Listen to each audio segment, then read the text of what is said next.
Aujourd'hui, on le voit bien, l'âge d'entrée dans le logement social ne cesse de s'allonger. À chaque fois, on doit attendre de plus en plus longtemps. Et donc, il faut une vraie volonté politique. Dans la loi logement, on a par exemple demandé à ce que les commissions d'attribution de logement, désormais tous les 3 ans, puissent réétudier les dossiers des personnes y vivant pour se demander si sur la base d'une proposition et si par exemple des enfants ont quitté le foyer, on ne pouvait pas leur proposer d'autres logements, des logements qui vont parfaitement correspondre à leurs besoins.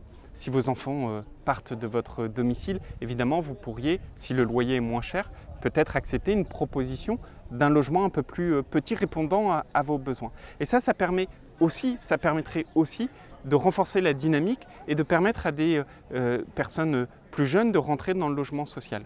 Puis deuxième élément très important, on a permis aussi la colocation dans le logement social, on l'a sécurisé. Ce n'était pas quelque chose de facile et d'évident auparavant.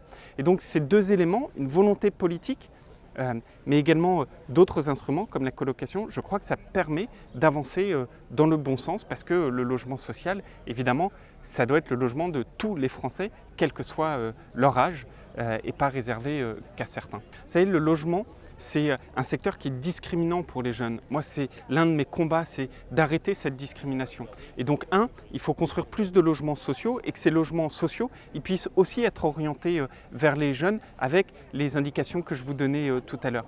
2, il faut que les jeunes puissent aussi avoir accès au logement privé qui lui est souvent discriminant quand vous êtes par exemple quelqu'un qui avait moins de 30 ans. C'est pour ça qu'on a développé des instruments comme la garantie Visale.